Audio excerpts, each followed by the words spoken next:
ఇదే కాంగ్రెస్ ప్రభుత్వము ఎక్కడ జంతర్ మంతర్ దగ్గర ధర్నా చేపడితే దాదాపు 30 రాజకీయ పార్టీలు అందులో ఇన్వాల్వ్మెంట్ అయినాయి. మేము తెలంగాణలో పెట్టినటువంటి బీసీ బిల్లుకు మేము స్పష్టంగా మద్దతు తెలియజేస్తా ఉన్నాము. మీరు ఎలాంటి కార్యాచరణ చేసినా ఈ బిల్లుకు మేము మద్దతు అని అన్నారు. మరి అన్ని 30 రాజకీయ పార్టీలు మద్దతు తెలిపినప్పుడు ఢిల్లీలో మీరు పార్లమెంట్ లో మరి మాట్లాడాలి కదా. మరి ఆ రాజకీయ పార్టీల యొక్క వాళ్ళని తీసుకొని పోయి మీరు పార్లమెంట్ లో కూర్చోండి. మీరు కూర్చున్నప్పుడు వీళ్ళు కూర్చోకపోతే వీళ్ళు ఢిల్లీకి వెళ్ళి హైదరాబాద్ ఎట్లా వస్తారో మేము చూసుకుంటాం. మీరు అది చేయండి ఫస్ట్. అది ఎందుకు చేస్తలేరు? ఇలా ఈటల రాజేందర్ ఉన్నాడు, బండి సంజయ్ ఉన్నాడు, కిషన్ రెడ్డి ఉన్నాడు, తర్వాత ఆయన ధర్మపురి అరవింద్ ఉన్నాడు, అక్కడ రఘునందన్ రావు ఉన్నారు. వాళ్ళందరూ చెప్తా ఉన్నారు కదా. ఇప్పుడు అసెంబ్లీలో కూడా చెప్తా ఉన్నారు కదా. మీరు మా అసెంబ్లీలో ఇప్పటిదాకా పార్లమెంట్ లో బిల్లే పెట్టలేదు, ఎట్లా మద్దతు తెలుపుతారండి? మీరు పార్లమెంట్ లో పెట్టాలి కదా అని వాళ్ళే అంటారు. అఖిలపక్షాన్ని ఢిల్లీకి తీసుకెళ్తున్నారు కదా, మీరు తీసుకెళ్లలేదు కదా అని కేటీఆర్ గారు చెప్పారు కదా. మీరు అఖిలపక్షాన్ని ఢిల్లీకి ఎందుకు తీసుకెళ్తలేరు అని అడుగుతారు కదా. మరి మీరు తీసుకుపోవాలి కదా, అది ఎందుకు చేస్తలేరు? మేము తీసుకుపోవాలిగా అంటే వాళ్ళకి తెలియదా? వాళ్ళకి పలానాడు ఇది ఉందని రా మేము చెప్తారే, మేము బొట్టు పెడితేనే వస్తారు వాళ్ళు అని. అవును, మీరు ఇప్పుడు మీరు చెప్పి వాళ్ళు చెప్పారు కదా. వెంటనే అసెంబ్లీలో తీర్మానం కాగానే మేము అన్ని రాజకీయ అఖిలపక్షాన్ని తీసుకెళ్లి ఢిల్లీలో నరేంద్ర మోడీ దగ్గర తీసుకెళ్తాం. మీకు ఇవ్వలేదు కిషన్ రెడ్డిని పట్టుకోండి, బండి సంజయ్ గారిని పట్టుకోండి, మీకు అపాయింట్మెంట్ ఇవ్వకపోతే వాళ్ళిద్దరు పట్టుకోండి, ఇవ్వకపోతే కూర్చోండి ప్రైమ్ మినిస్టర్ ఇంటి భవన్ ముందు కూర్చోండి. అపాయింట్మెంట్ ఇవ్వకపోతే మీరు ఎందుకు చేస్తలేరు అంటున్నా. అంటే మీ హక్కుల కోసం చేస్తారు కానీ మీకు అవసరం ఉన్నటువంటి ఎన్నికల కోసం చేస్తారు తప్పితే బీసీల కోసం చేయరా? బీజేపీ పార్టీ కూడా ప్రకటించింది కదా మొన్న ఆపరేషన్ సింధూర్ టైంలో. బీజేపీ పార్టీ ఏమిటి, దేశవ్యాప్త జనగణన చేసి కులగణన అందులో చేస్తామని చెప్పారు. మరి వాళ్ళు కూడా ఇప్పుడు రెడీ ఉన్నారా లేదా తెలుస్తుంది కదా. ఇప్పుడు నిజంగా కూడా వాళ్ళకి బీసీ లెక్కలు తీయాలని లేకపోతే ప్రైమ్ మినిస్టర్ చెప్పలేరు కదా మాట. అది చెప్పారు కదా ఆల్రెడీ మేము దేశవ్యాప్తంగా కులగణన చేస్తామని చెప్పారు కదా. మరి చేస్తామని వాళ్ళ సానుకూలంగా ఉన్నప్పుడు మీరు మాట్లాడితే అవుతుంది. ఇప్పుడు వాళ్ళు చెప్తున్న మాట అదే, మీరు పార్లమెంట్ లో ఫైట్ చేయండి, చేస్తే ఏదో కోలికి వస్తుంది. మాకు శత్రువుడు మిత్రుడు మాకు కూడా తెలిసిపోతుంది కదా. ఏ రాజకీయ పార్టీ మద్దతు తెలుపుతుంది, ఏం తెలుపుతుంది మాకు కూడా తెలిసిపోతుంది కదా. మీరు బీజేపీ మీద ఆమోదం నింద మోపాలనుకున్నప్పుడు మీరు ఫైట్ చేస్తే తెలుస్తుంది వాళ్ళు ఇస్తారా ఇయ్యలేరు అనేది.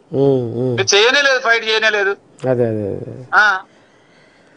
చేయమని చెప్తా ఉన్నాం మేము. ఇప్పుడు మొత్తానికైతే ఇప్పుడు నీ మాటలు విన్నాకనైనా కొన్ని అటు ఇటు డ్రామా ఆడే కొన్ని కోజాలు ఉంటే అవి తోకొస్తాయి అనుకుంటున్నాను నేనైతే.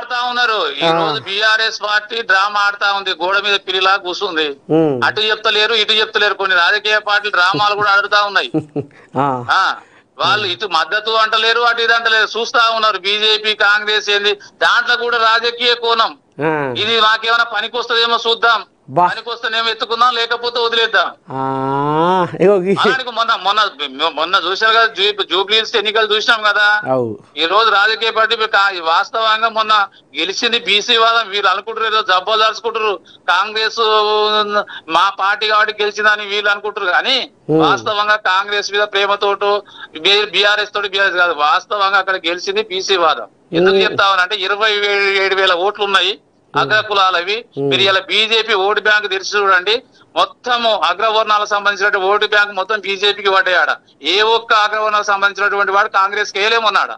స్పష్టంగా కనపడతా ఉన్నారు, లెక్కలు తీసుకోండి మీరు కనపడుతుంది. బీఆర్ఎస్ లో ఉన్నటువంటి ఓసీ సామాజిక వర్గం, కాంగ్రెస్ లో ఉన్నటువంటి వాళ్ళు, బీఆర్ఎస్ లో ఉన్నటువంటి వాళ్ళు మొత్తం బీజేపీకి వేసారు అక్కడ. అమ్మో అక్కడ మేము లెక్కలు చూసినాం, ఇక్కడ ఏం జరిగిందో చూద్దామని లెక్కలు చూస్తే ఆడ స్పష్టంగా కనపడతా ఉంది. అంటే వీళ్ళకు రాజకీయ పార్టీలు ముఖ్యం కాదు, వాళ్ళకు కులమే ముఖ్యం. వాళ్ళకి అక్కడ కులంతో మొన్న దాంట్లో ఓట్లు జరిగింది అక్కడ. ఒకటి నవీన్ యాదవ్ అక్కడ ఉన్నటువంటి ఏంటంటే పేదలకు చేసినటువంటి సేవలు గాని, అదే విధంగా బీసీ కార్డు పోయపడ్డది. తప్పితే పార్టీ పరంగా వాళ్ళు అనుకుంటారు మా పార్టీ పరంగా గెలిచినా కానీ పార్టీ పరంగా అసలే కాదు అది బీసీ బలపడింది బీసీ వాదం అనేది. దాంతో రేపు రాష్ట్రంలో ఇప్పుడు సర్పంచ్ కి ఏముంది, మీరు పార్టీ పరంగా ఇస్తారు, గుర్తు ఏమన్నా ఉందా దానికి? సర్పంచ్ గుర్తు ఏమి ఉండదు కదా. జడ్పీటీసీకి ఏం ఉంటది, గుర్తుంటది. మరి గుర్తు మీద ఏమి ఉండదు కదా. కాబట్టి గుంపులో పోయిందా ఇది చేసినాం కథం. అందుకని ఈ మోసపూరితమైనటువంటి ఇలా స్పష్టంగా వచ్చి చెప్పాలి ముఖ్యమంత్రి గారు. మీరు ఎందుకు మాట ఇచ్చిర్రు? మీరు చెప్పారు కదా, చాలా స్పష్టంగా చెప్పారు. నేను ఇంతకైనా తెగుస్తా, దేశవ్యాప్తంగా తిరుగుతా అని చెప్పిండు. ఈ బీసీ రిజర్వేషన్ల కోసము తెలంగాణ కాదు, నేను దేశవ్యాప్తంగా తిరుగుతా, అన్ని రాష్ట్రాలలో బీసీ ఉద్యమం మీద అంత ముఖ్యమంత్రులను కలుస్తా, దీన్ని పెద్ద ప్రజా ఉద్యమంగా తీసుకెళ్తా, ఎంతకైనా పోరాడతా అని చెప్పారు కదా. పోరాడిరండి మరి, ఎందుకు చేయట్లేదు? సరే, ఆ పార్టీలో ఉన్నటువంటి జీవన్ రెడ్డి చెప్తా ఉన్నాడు కదా స్పష్టంగా, ఇది చాలా అన్యాయమైనటువంటిది. అరే వాళ్ళు 55% ఉంటే వాళ్ళు 42% అడుగుతారు. మనం కనీసం 6% ఉన్న వాళ్ళు 10% రిజర్వేషన్లు తీసుకుంటున్నాము. వాళ్ళకి ఇంకెన్ని రోజులు మోసం చేస్తారు బీసీలను? ఇంకా మీరు రాజకీయ పబ్బం గడుపుకుంటారు. వాళ్ళకి అన్యాయం చేయకని స్పష్టంగా చెప్పిండు కదా, మీ పార్టీ నుంచి పెద్ద మంది చెప్పిండు కదా. సీనియర్ మోస్ట్ ఎమ్మెల్సీ మంత్రి పదవి అందించినటువంటి వ్యక్తి జీవన్ రెడ్డి గారు చెప్పారు. ఆ మాత్రం లేదా? నేను ఆ మాత్రం సోయి బీసీ నాయకులకు లేదు. ముందు అందులో చెప్పాలంటే ఇంకా జీవన్ రెడ్డికి ఉన్నటువంటి సోయి అక్కడ ఉన్నటువంటి బీసీ నాయకులకు ఉంటే, కాంగ్రెస్ పార్టీలో ఉన్నటువంటి వాళ్ళకు, బీఆర్ఎస్ వాళ్ళకు ఉన్నటువంటి వాళ్ళకు ఉంటే, బీజేపీలో ఉన్నది ఎప్పుడో వచ్చేది. ఈ రోజు కొద్దో గొప్ప అక్కడక్కడ ఇంకా అలాంటి మేధావులు మాట్లాడుతా ఉన్నారు ఒక్కొక్క చోట, ఇంత అన్యాయం జరుగుతా ఉన్నది. వాళ్ళకు కూడా తెలుసు ఇది చాలా అన్యాయం అని, కానీ వాళ్ళు చెప్పలేదు కదా. బయటకు వచ్చేసి వాళ్ళ సామాజిక వర్గం అరే నువ్వు ఎట్లా చెప్తావని అడుగుతారు. వాళ్ళు చెప్పడానికి సిద్ధంగా ఉన్నారు కానీ బీసీలు చెప్పడానికి మీకు ఇప్పుడు సామాజిక న్యాయం అంటాడు ముఖ్యమంత్రి పార్టీ పరంగా. మరి పార్టీ పరంగా ఇవ్వాలనుకుంటే నీ దగ్గర మంత్రి పదవులు ఉన్నాయి కదా, 4 ఉన్నాయి, 2 సంవత్సరాలు అయిపోయింది, ఇప్పటిదాకా ఎందుకు ఇస్తలేరండి? అప్పుడు ఒక ముఖ్యమంత్రి కేసీఆర్ దగ్గర ఒకటే పదవి ఉండేది, మీ దగ్గర ఇప్పుడు 4 మంత్రి పదవులు ఉన్నాయి, ఎందుకు ఇస్తలేరు? మరి పార్టీ పరంగా ఇవ్వాలంటే ఇవ్వాలి కదా. ఎన్నో నామినేటెడ్ పోస్టులు ఇచ్చారు, ఎందుకు ఇస్తలేరు మరి? సరే తాత, సరే మరి ఇక వస్తా నేను కూడా. కానీ ఇక మరి సరే, మా మార్నింగ్ న్యూస్కు మీ అమూల్యమైన సమయాన్ని ఇచ్చి మరి ఇక్కడ బీసీలలో ఉన్న కథ ఏంది, అసలు ఎవరు డ్రామాలు ఆడుతున్నారు, మరి రేపు రాబోయే రోజుల్లో ఇంకా ఈ బీసీ ఉద్యమం తెలంగాణ ఉద్యమంగా రూపు దాల్చుకోబోతుంది అనేది కూడా నువ్వే అంటున్నావు. చూడాలి మరి ఇంకా మీరు ఇంకా ఏ రకంగా మీ పోరాటం ఉంటది. ఖచ్చితంగా తెలంగాణ ఉద్యమంలో కూడా బీసీలు ఎక్కువ పార్టిసిపేట్ చేశారు. చాలా మంది ఆ పోరాటంలో దాదాపు 1200 మంది చనిపోతే అందులో దాదాపు 1000 పైచిలకు బడుగు బలహీన వర్గాల వాళ్ళే ఉన్నారు. అది తెలంగాణ కోసం ఫైట్ చేశారు. ఇవాళ బీసీ ఉద్యమం కోసం కూడా, బీసీ హక్కుల కోసం కూడా పోరాడడానికి సిద్ధంగా ఉన్నారు. వాళ్ళు సరైనటువంటి నాయకత్వం కోసం చూస్తా ఉన్నారు. ఖచ్చితంగా ఈ ఒక్క రోజే దాదాపు తెలంగాణ జిల్లాల్లో దాదాపు ఒక 10 జిల్లాల్లో ఈ ఒక్క రోజే మీటింగ్లు జరుగుతా ఉన్నాయి. అక్కడక్కడ బలోపేతం అయితే ఉన్న ఉద్యమం అదే ఇప్పుడు సురు అయినట్టే ఉద్యమం సురు అయినట్టే. అది ఆగదు. ఈ పంచాయతీ ఎన్నికలు వాళ్ళు జరిపినా జరపకపోయినా ఉద్యమం అనేది ఆగదు. అది తాడో పేడో తెలుసుకోవడానికి సిద్ధంగానే ఉన్నారు. అబ్బా సరే తాత, సరే సరే, మంచిది మంచిది. శనార్థి శనార్థి శనార్థి. ఇది కథ. ఇక చూడాలి మరి తెలంగాణ ఉద్యమం లేక ఇప్పుడు బీసీ ఉద్యమం సురువు కాబోతుంది, సురువు అయ్యింది అనేది కూడా మరి బీసీ సంఘం రాష్ట్ర నాయకులు దుర్గయ్య ఈ రకంగా ఇలా మరి ఆయన ఆంబాయం వెళ్ళబోసుకుంటూ ఇగో ఎల్లాకడి కథ. బెట్టింగ్ యాప్స్కు ప్రచారం చేసిన వ్యవహారంలో ప్రముఖ సినీ తారలు నిధి అగర్వాల్, శ్రీముఖి, అమృత చౌదరి సిఐడి అధికారుల ఎదుట విచారణకు హాజరయ్యారు.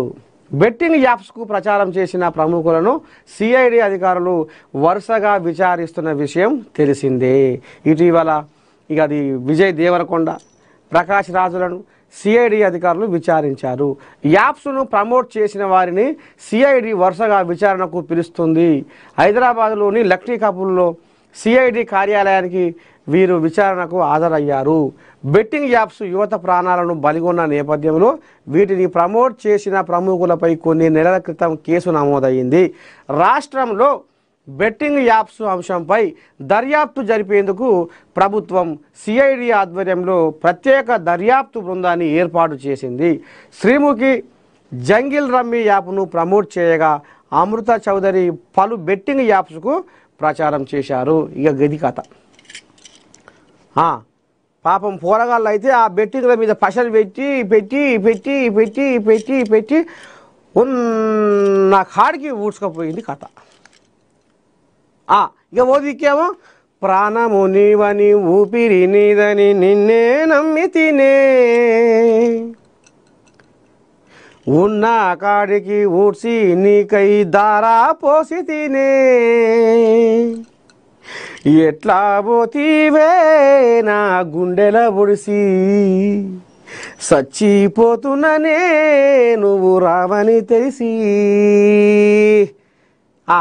ఇక ఓదికేమో ఈ ప్రేమించిన పిల్ల ఆగం చేసిందని ఓదికు పిగరు. ఇక ఇంకో దిక్కేమో బెట్టింగు. ఆమె శ్రీముఖి చేసిందని, ఆ హీరోయిన్ చేసిందని, ఈమె చేసిందని, ఆమె చేసిందని, ఇదేదో కథ ఉందని సంకలు గుద్దుకొని ఆ బెట్